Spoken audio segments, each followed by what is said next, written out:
এই রেসিপিটা কিন্তু হতে যাচ্ছে রমজান মাসের ইফতারের জন্য বেস্ট একটা রেসিপি। আপনি যখন এই পাকোড়াটা খাবেন আপনার কাছে মনে হবে আপনি বিফ কাবাব খাচ্ছেন। একটা সিক্রেট মশলা দিব।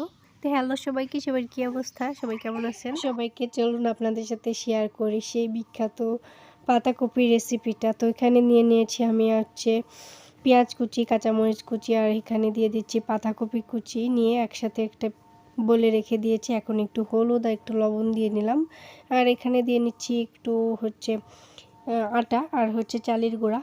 তো আপনারা হচ্ছে এখানে বেসনও দিতে পারেন। তো আমি আটা আর চালের গুঁড়া দিয়ে একটু বানাচ্ছিলাম। তো সবাই তো হচ্ছে বেসন দিয়ে বানাবো, একটু ডিফারেন্ট কিছু কিন্তু খেতে ভালোই লাগে। আমি এই পাশে দিয়ে নিচ্ছি হচ্ছে খাবার ছোটা। তো এটাও পরিমাণ মতো দিয়ে নিলাম। এখন হচ্ছে হাতের সাহায্যে সব কিছু খুব সুন্দর মতো মাখিয়ে নিব।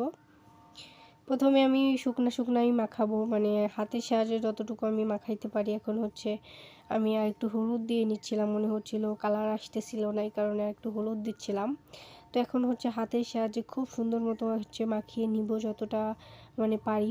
পাতাকপি থেকে যখন পানি ছেড়ে দিবে তখন আমি হালকা করে একটু পানি দিব।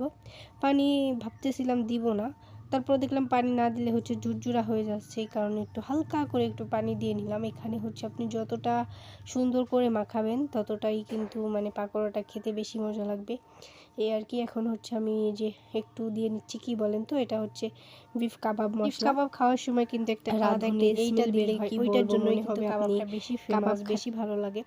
তো এইটা যদি আপনি দিতে পারেন যে কোনো মানে রেসিপির ভিতরে, মানে এরকম পাকোড়া জাতীয় রেসিপির ভিতরে যদি আপনি একটু কাবাবের মশলা দিতে পারেন, কি বলবো, মানে অন্যরকম একটা ফ্লেভার চলে আসবে।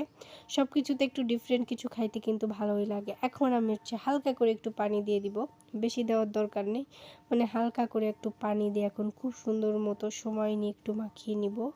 আমার কাছে মনে হয় ইফতারের জন্য এটা একটা বেস্ট একটা রেসিপি। খাইতেও যেমন মজা, বানাইতেও বেশি উপকরণ লাগবে না এবং সময়ই লাগবে না, ঝটপট আপনি এটা বানিয়ে ফেলতে পারবেন।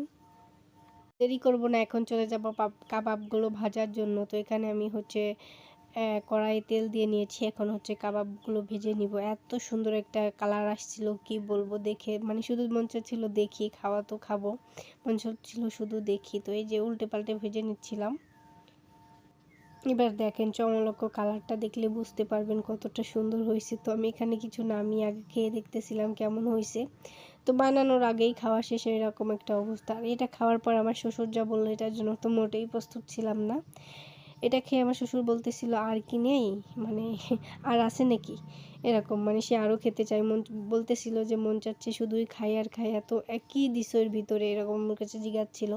তো এটা শোনার পর কিন্তু আমি রুমে চলে আসি, ভাবলাম থাক আমি খাবো না, মানে কিছু যদি রান্না করি পরিবারের সবাই যদি খেয়ে ওটা ভালো বলে, এত যে শান্তি লাগে, মনে হয় আমি সার্থক হলাম, মানে রান্না করতে শুধু মনই চাই এরকম। তো এই যে আমি হচ্ছে এখানে ভেজে নিচ্ছিলাম, আর কালারটা দেখেন না কত সুন্দর লাগতেছিল, কি বলবো। আপনি যদি কাবাব মশলাটা দেন তাহলে বুঝতে পারবেন, দেখেন না মন চাচ্ছে একটু, মনে হবে যে আপনি বিফ কাবাব খাচ্ছেন, আর কি বলবো। তো আমার ভিডিওটা কেমন লাগলো, আশা করি আপনাদের কাছে ভালো লেগেছে। তো ইফতারের আয়োজনে এটা রাখতে পারেন। সবাই ভালো থাকবেন, আমাদের জন্য দোয়া করবেন। আল্লাহ হাফেজ।